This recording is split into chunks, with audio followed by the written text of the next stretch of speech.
Greenhouse people, we are back with another episode of Tech on Demand, where our goal is to help you grow your best crops ever. I'm your host, Bill Calkins, and throughout 2026 and probably beyond, I'm going to catch up with different people in the professional horticulture space to find a little bit more about their careers, their passions, their journeys in the world of plants, and much more. I'm calling these conversations Pick 4 because I sent each guest a list of 12 questions, and you guessed it, they picked 4 to answer and discuss. Today, I'm joined by Diane Blazik, Executive Director of All America Selections and National Garden Bureau. Diane, welcome to the podcast. Thanks, Bill. I think that we're going to have a good conversation. We've known each other a long time, and I know that you have a lot of different experiences in the whole horticultural realm. And your career with NGB and AAS exposes you to all different sides of the industry. But along those lines, before we get started, can you tell the listeners a little bit about that role and what a day in the life of a person in charge of 2 major industry organizations, those being AAS and NGB, look like? And while you're at it, maybe explain what both of those organizations bring to the industry, because I think they're really integral to horticulture in many ways. Yeah, well, I'm glad you say that because I think they're very integral to horticulture. First, I'll start talking about the 2 organizations. So All America Selections is, in very basic terms, a plant trialing organization. For years and years, I have said, think of it as the good housekeeping seal of approval. And then somebody said, you might want to talk to a younger audience there. So I have to find something else to describe that. Maybe, it's good Yelp reviews from professionals, I guess might be the better way to describe it now. In fact, we offer reviews on our website, so anybody can go on. So if you It's or kind your of the listener, blue check mark on Twitter, right? Like it's the verified. The verified. There you go. That's a good way. Well, are we still going to talk about Twitter? Who knows, where it's Good going. point. But yeah, anyway, that's All American Selections. For National Garden Bureau, the easiest way that I describe it is we are a mini marketing and PR firm for the industry. So we have members, we have, breeders, brokers, growers, retailers, and a lot of garden communicators, book authors as our members. So we are promoting them, their products, their companies, their brands, whatever the case might be. So those are the 2 organizations. And then what's a day in the life look like? It can be very erratic and it can be very mixed. Like I may be talking to our accountant and then I may be editing videos and then I may have a board meeting and then I may be hosting webinars and then we might be doing a design of our annual report. So it's very good for somebody who's like a jack of all trades because there's a lot of things I get to do, both, nitty gritty, detailed projections, as well as creative things. So yeah, it's a good variety. It keeps me hopping. Well, and that's cool. I think it does take a very unique person to be able to do that diligence of sort of the financial and I guess strategic side of an organization, as well as being super creative and all the communication that you do with communicators, which can be easy or challenging depending on how you look at it. Right. Well, thank you so much for explaining it that way. And I guess I was thinking a fun fact for the listeners is that when I started at Ball more than 20 years ago, you were my first boss. And at that time, right, you were publisher for all of Ball Publishing. And thinking about like the scope of that gets to this jack of all trades mentality, because there were 3 magazines, Grower Talks, Green Profit, and Floriculture International, a book publishing division, a trade show business. Like, I feel like you were a jack of all trades 20 plus years ago as well. Yeah, that's very true. And actually, it's funny because one of the HR tests that we took at Ball was through the Ball Foundation. And that's where I found out that's my aptitude is there are a lot of different things. And so for forever, I was like, well, I need a job that's going to fulfill all these things or else I won't be happy in my professional life. So that was a wonderful thing to learn. That's good. That's good. Well, we're going to dig into a bunch of those different facets of your personality and how you work in our industry here in a little bit. You ready to get into the 4 questions? I certainly am. All right. Question one. And this is a really good one because I think we can all learn from each other here. I like to listen to how other people in our industry answer this question so I can have some ideas of my own when confronted with situations. How do you explain our industry to strangers or friends or family who are not deep into horticulture? So there's actually probably two funny stories about this. So back when I started at Ball, which was 1993, my dad, who was a tree lover, right away was like, "Oh, can you tell me about this tree and that tree and how to da da da da?" And I had to explain to him that the industry was so segmented that I didn't have a clue about trees. I said, "Here we are. We're primarily about annuals, and then over the years we got more and more into perennials and then vegetables and everything. So when my family hears horticulture, they think everything in the yard, which was pretty Yeah. decent Fair. explanation. It was just at the time I was focused on a very small segment. And then a couple years ago, I was invited to speak to a group of high school students. And so I started out by saying I'm in horticulture, and one little hand goes up and it's like, what is horticulture? Mm, And so I said, "Well, think of it as gardening. If you're digging something, you're probably gardening," which yeah. which is kind of funny because then I don't know, maybe a year after that, I was speaking to college students and I said something about gardening and they were going to help me with a research project. And he said, "Well, how do you really define gardening?" So that's when I really kind of went in Mm, depth, like, well, if you're digging in the dirt, but then I backtracked and I said, well, if you go buy, a mixed container of annuals or vegetables or something, that's gardening also. it's true. So it kind of depends who you're talking to, how you explain it. But the number one thing I always say is it's absolutely the best industry to be in. Mm, We like going to California spring trials. I will say to people, I'm like, this is my job, but I get to go to California and look at all these pretty flowers. yeah. No, it's true. Okay. So, yeah, I think that defining it through the lens of gardening, certainly a lot of people can understand that. But you're right. Flowers, plants. Yeah, it's tough. It's tough to explain. Like, I think for a long time, my daughters basically told everyone that I was a florist, which people understand also. Like, you go and get your flowers at the supermarket or at the local florist. And I said, well, that's kind of a part of it, but yeah, it's a challenge, but you're right. Yeah. Everybody expect you to help them with their landscape. Right. Like, Right. Yeah. man, I Oh, know can a you lot about design? annuals. Like, I know a Yeah. lot about annuals and some about perennials, but when it comes to trees and shrubs, no, I'm pretty weak on that. Yeah. Yeah. Well, thank you, and good luck narrowing down that definition. I mean, you've been in the industry a long time, and so have I, and I think we still struggle with explaining what we do. But you're right; it is wonderful and the best industry we could work in.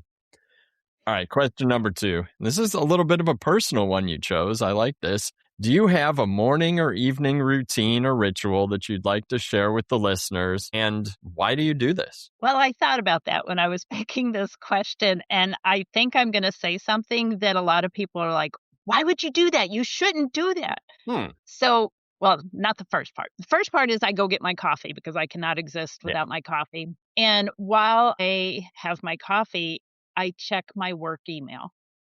Okay. Just that's the first thing I do, and I know that I've heard a lot of experts say, "Leave your job at work," I just Hmm. can't do that, and I think it's part of me is, "Oh, is somebody gonna email me with a disaster or a Hmm. complaint or something like that?" Well, 99% of the time, I don't have that. Lucky me, And so it kinda starts my day out right. It reminds because I look at my calendar. I also have to know how to dress, am I doing a webinar that day or Hmm. something? So, yeah, I check my email and my calendar while I have my coffee. Kinda I don't boring. I don't think there's anything wrong with that. I mean, one of my goals is to like get one work thing done before like people get up. Like I have an hour in the morning before anyone else gets up. So I try to get one work thing done. And again, you hear, oh, well, you gotta, start your day later, decompress in the morning or something. I'm like, nah, just it feels good to get ahead of things. But Huh. So do you check it on your phone or on a computer? No, on my phone. Yeah. I'm Okay. snuggled up in my favorite little chair and I have Nice. my coffee and I check my phone.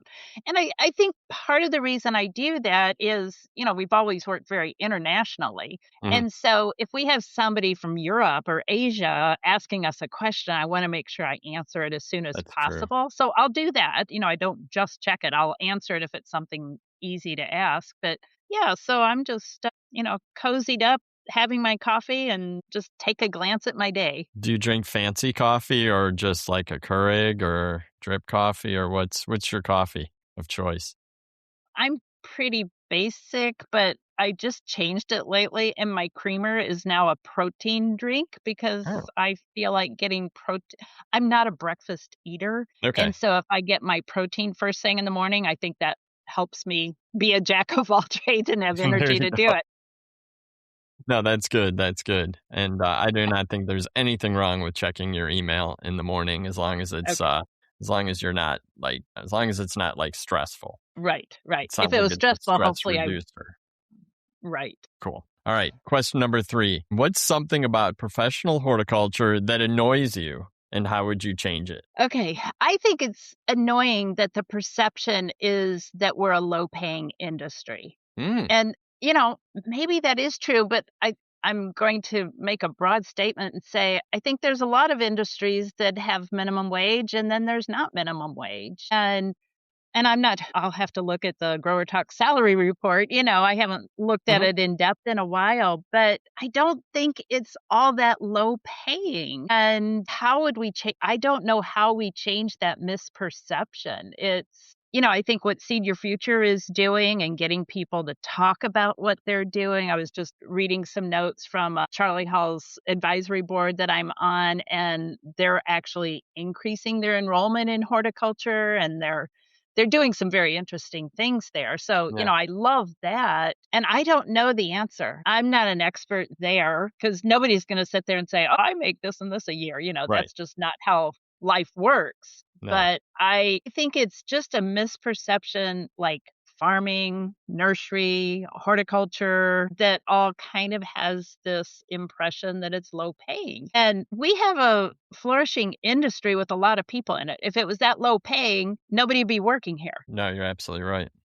Yeah. I wonder if part of it is just the historical the owner, like the family owned business. And I've heard consultants say a lot, over the years, like, you're not paying yourself enough. Like, make sure you're operating your business so you can pay yourself a good salary that reflects the amount of work that you put in. And so maybe that's part of it, is that the owners traditionally haven't paid themselves enough, but hopefully their business value is going up. Their land and property that they're on has value. I wonder if it's also like the amount of hours that you put in the spring. And if that question's asked, then like on June 1st, you're going to be like, I do not make enough money for the last 2 months of, 70-hour weeks that I've put in. Like, I wonder if that's an element of it too. Maybe ask in like November when there's not as much going on and Yeah. the answer might be different. Like, hey, this is great. Yeah.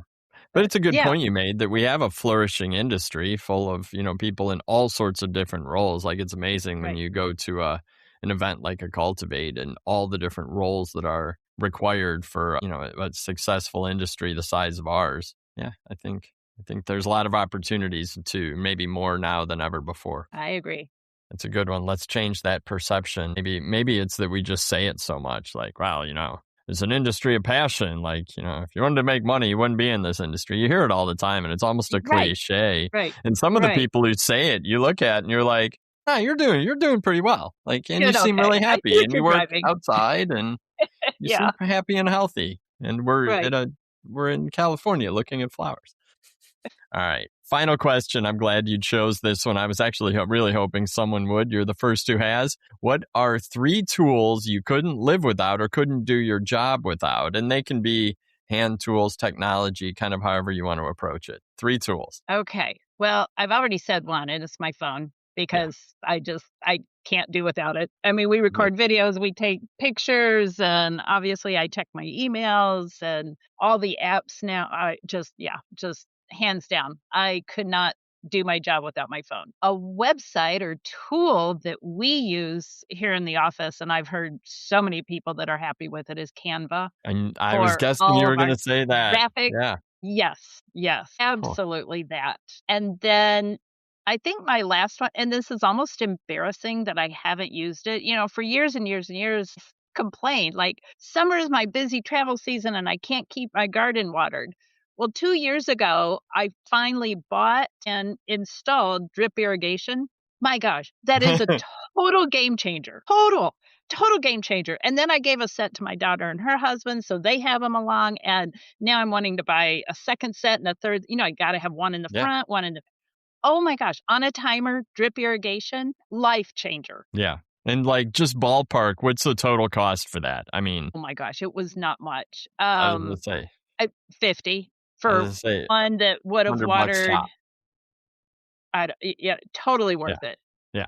Yeah. Yeah. I think and talk about, like, something that we should be promoting to just, homeowners and gardeners, like, really makes things easy. It takes away one of the biggest sort of barriers that people talk about. Well, I'm not gonna be home for, 7, 8 days. Well, now we have a great solution. Like, yeah, I think that's a really good It's point. so I true. do not have it. Now I wanna look into drip irrigation. Oh, you must. If you have containers. Mhm. A So, lot of yeah, them. like, my daughter, I plant, like, 5 containers in a row right by their front, and Yeah. the first year, couple things died because they just didn't get around to it. Last year, they were beautiful, and then I did the same thing with my sister because she, like you said, she was like, "Well, I'm gonna be traveling a lot this summer, and I don't wanna have to pay somebody to come out and water." I'm like, "You do this and you won't need to." Nice. Yeah, Oh, that's so cool. I can't Okay. believe I was this many years old before I finally figured it out. So you got a phone, Canva, and drip irrigation. 3 Yes, tools. Wow, that is spoken like a true green industry nerd. I love it. I love it. it is, and a All important things. multitasker. It's true. It's very true. Oh my gosh. Well, Diane, thank you so much. That was fun. And actually, I knew it would be because with all your experiences across the wild world of horticulture, I knew it would be. I guess one question I've got to ask you, just since I've got you, and this is going to come out of the blue. How did you first get involved in horticulture? Like, what was your first, like, exposure to the industry, I guess? Well, I there's 2 ways of answering that. I mean, I grew up on a farm, so Right. from a very early age, I had to do the dreaded tomato patch weeding because I don't like Gotcha. heat, and Missouri in August is hot. But then I also got to shell peas. I remember shelling peas, and they would bing, bing, bing, in the metal bowl. Yeah. So I had a good experience and a not so good experience. Obviously, I hate weeding. Right. But then I was in my 20s and I saw the job for Ball Publishing being advertising sales, and I was just like, horticulture.